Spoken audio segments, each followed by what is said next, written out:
Have you ever noticed how during elections the same surnames keep appearing on the ballot? We say we live in a democracy, yet leadership often rotates within the same families. This is the reality of political dynasties in our country. The 1987 Constitution of the Philippines clearly expresses the intent to prohibit political dynasties. Yet, decades have passed and we still see parents, children, siblings, and relatives occupying powerful position one after another. Our elections are administered by the Commission on Elections.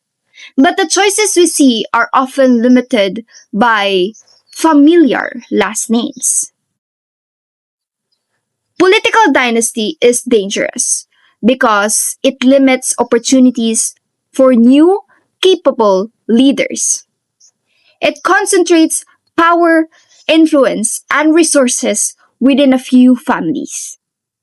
When leadership becomes a family inheritance, public service slowly turns into family business.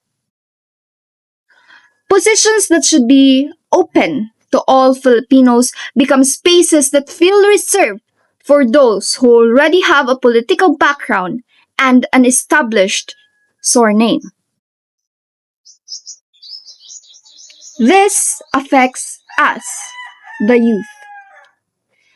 Many young Filipinos have brilliant ideas, the passion to serve, and the heart to lead. We are taught in schools that leadership is about service, integrity, and competence. But how can new leaders rise if positions are already reserved unofficially for relatives of those in power? How can ordinary citizens compete fairly when others have access to funding, connections, name recall, and political machinery, even before the campaign begins?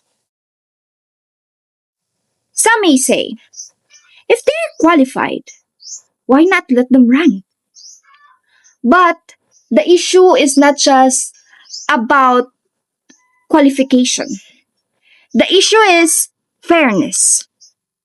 Elections should be a level playing field, not a race where some candidates start 10 steps ahead of their surname, connections, and influence. Democracy is supposed to give equal opportunity to every citizen who wants to serve, not just those not just to those born into political families. Political dynasties can also weaken accountability.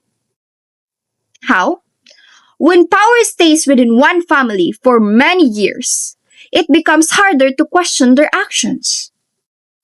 People may feel indebted, afraid, or too familiar to demand transparency. Over time, this can lead to complacency, abuse of power, and decisions that benefit a few instead of the majority. We deserve leaders chosen for their competence, not their lineage. We deserve a government that represents the people, not a family tree. Leadership should be earned through trust, service, and dedication to the public, not automatically passed down like an inheritance. Change will not start from politicians. It will start from us, the voters. We must learn to look beyond famous surnames. We must examine platforms, track records, and integrity.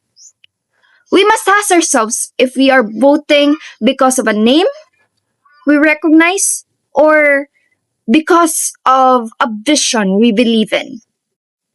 If we truly want progress, we must break the cycle.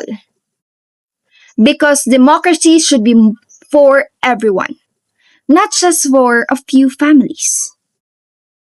And The moment we start choosing leaders based on their character and competence rather than their last name, that is the moment real change begins.